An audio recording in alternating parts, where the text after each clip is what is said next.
আমি আমার বিয়ের আসর থেকে পালায় আসছি আর তুমি সামান্য বাসা থেকে পালাতে পারবে না? আমি এভাবে আরেকজনের বাসায় আর কয়দিন থাকবো? আরেকজনের বাসা কোথায়? শাওন তো তোমার বেস্ট ফ্রেন্ড। শাওন আমার বেস্ট ফ্রেন্ড, আমার হাজবেন্ড তো আর না। আর আমি কি শাওনের জন্য বাসা থেকে বের হয়ে আসছি?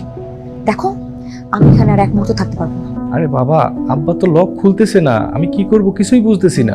আরে, তো লক খুলতেছে না, তো লক খোলার ব্যবস্থা করো।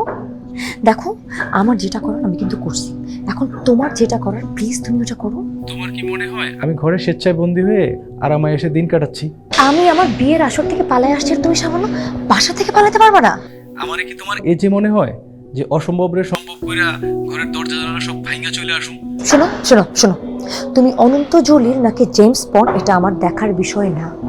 আমি তোমাকে বলতেছি আমি এই বাসায় এক মুহূর্ত থাকতে পারবো না, তুমি প্লিজ আমাকে এখান থেকে নেওয়ার ব্যবস্থা করো। আমি তো চেষ্টা করতেছি।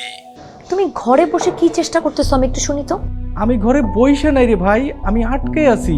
আমি সারা জীবন শুনছি যে একটা মেয়ে মানুষকে বাসায় আটকায় রাখে, কিন্তু তোমার ক্ষেত্রে আমি উল্টাটা দেখতেছি। তুমি ছেলে না মেয়ে? বারো দুইটা লাথি। দরজায় লাথি মারলে আব্বা আমারে মাইরা ফেলাইব।